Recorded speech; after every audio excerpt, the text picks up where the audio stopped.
guys, my name is Srinidhi. Welcome to today's lesson. I'm an educator on Unacademy. You guys can follow me on Unacademy by downloading the Unacademy learning app on your phone. And please do check out the YouTube channel as well. So in this particular lesson, we're going to do the character analysis of Mr. Darcy and Mrs. Bennet. So thank you so much. I hope this one helps you guys. Hey guys, so we are doing character analysis of the main characters from Pride and Prejudice. So in the previous lesson, we did a character analysis of the protagonist, Elizabeth Bennet. So we're going to continue doing character analysis in the remaining lessons under this course. So in this particular lesson, we're going to do the character analysis of Mrs. Bennet and Mr. Darcy. So let's get started. So the full name of Mr. Darcy is Fitzwilliam Darcy. So as we all know, he's a wealthy young man and the owner or the master of Pemberley estates. So as I told you all, since he is a very wealthy man, he gets to own servants, and those servants work for him in his estate, and with that income he lives his life. Okay, so that was the condition back then in the society of England. And then in the beginning, the writer underlines his rude, the spelling of underlines is missing, underlines his rude and arrogant behavior, which causes a tiff between Elizabeth and him. So the first ball that they attended, so he comes off very arrogant and obnoxious when he refuses to dance with Elizabeth. So that gives the picture of him being very arrogant and rude to Elizabeth, and that was his first impression on everybody, on the readers, and even for Elizabeth Bennet. So that is because he's least interested in the social events like balls, and then his high birth makes him very proud and overly conscious of his social status. So this is exactly why the book is named Pride and Prejudice, because at every point, every single character expresses either pride or prejudice in the story. So Mr. Darcy, being a wealthy man, being a high-born, so he's very conscious about his social status, and he's a little conscious about mingling with people from different different social status. So, and he's very proud of his high birth and wealth. So now, even when Elizabeth refuses his proposal, he convinces himself that she's an unworthy match. Yes, this is the sad part. So, as we all know, he proposes Elizabeth twice. The first time she refuses. So, when she refuses his proposal, he convinces himself, telling that she's an unworthy match and it's okay to have been, denied. But his heart wins over his mind, and he continues to pursue his love for Elizabeth, and at the end they get married. So he even expects a few qualities in an ideal lady, but his stereotypes are broken by Elizabeth. So this scenario happens when Jane is visiting Charles's mansion and she falls sick, and Elizabeth goes to help her. So that is when Darcy talks about his ideal woman, about how she looks, how she will carry herself, and other things.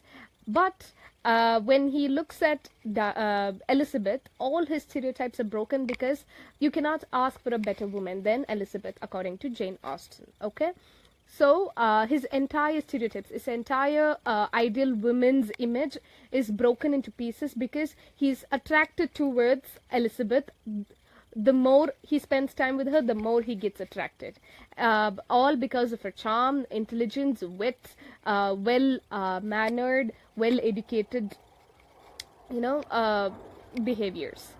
And then, so the first time when she refuses to accept his proposal, he's humiliated. So, but yet he's not willing to give up. He's very determined and persistent, and he goes out of his way to help the Bennet's family in getting Lydia and Wickham married by paying the amount. He takes the burden on himself, but yet he does not let the family know that it was him who paid for their marriage. So these are the qualities that drives Elizabeth towards him. So again, the heart wins over his ego and pride. Now, moving on to Mrs. Bennet. So, Mr. Darcy's character was a little complicated one, but yet he came off very strong because though he was egoistic, proud, and arrogant in the beginning, over the due course of time, he proves his kindness, his generosity, and also his love for a woman, which makes him go beyond his capacity. So at the end, they're happily married. So now Mrs. Bennet is the mother of the 5 daughters, and she's a very noisy woman and a nosy woman too. Her only aim is to see her daughters married to wealthy men. So yes, as a mother, she's justified to have to envision her daughter's futures being bright, but the steps she takes, the decisions she makes, does not justify her to be a good mother. So the writer uses her often in the story to show her foolishness and how important marriage was for women those days. So every single opportunity Mrs. Bennet gets, she makes sure that she is plotting something, or she's trying to get one of her daughters' alliance made with somebody else.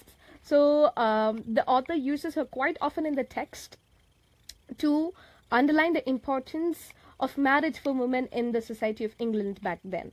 So you can very well relate to the society in Indian society. Okay. Now, she plans Jane's visit to Charles' mansion on a horseback instead of cart, expecting her to fall sick. Yes, I've told you this several times. She's plotted this, and she purposely sends her on a horseback rather than a cart, expecting it would rain and she will catch a cold or she will fall sick and will be forced to spend more time with Charles Bingley. And according to her plan, Jane is caught in a rain and she falls sick and she's forced to stay for a longer period at Charles's mansion. Okay? And she even advises Mr. Collins to court Elizabeth. So when after the recovery of Jane from Charles's mansion, Jane and Elizabeth return home and they see Mr. Collins is visiting. So Mr. Collins, as soon as he sees Jane, he's moved by her beauty, and he wishes to marry her. But Mrs. Bennet says that she is going to get engaged to Charles Bingley soon, so he might as well explore the next best option, that is Elizabeth Bennet. So for Collins, it doesn't seem like a very bad idea because even Elizabeth is pretty and all that matters to him is outer beauty. So he is immediately convinced by the advice of Mrs. Bennet. And then what happens? She gets very upset when Elizabeth refuses his proposal. Obviously, he proposes to Elizabeth, and Elizabeth, being the prudent one and a very sensible one, refuses him immediately. So when she refuses him, he marries her close friend Charlotte, which upsets Mrs. Bennet because she has 5 daughters and none of them are married yet, whereas the local knight's daughter is getting married. So to her, that is a hit to her social status. Okay, and she's portrayed as a person who is eager to climb the social status and very greedy. So if you read the text, she is very, very nosy, and she's very eager to get her relationships, get alliances with a very high class very high class people like Bingleys, like Darcys. So she does not want to do anything. She does not want to do anything at all with the people who belong to lower social castes. So she's always very greedy, and you can see, if you read the text, you will understand her character, which comes off very arrogant and greedy. So that's it about the mother's character in this story. She's sometimes used as a dark character in this story because of her characters and because of her decisions and the way she thinks. So she's not the ideal mother that anybody would ask for, but she happens to be one of the important characters of Pride and Prejudice. So that's it for today. Thank you so much for your time. I'll see you guys in the next lesson where we will do character analysis of a few more characters. Until next time, bye bye.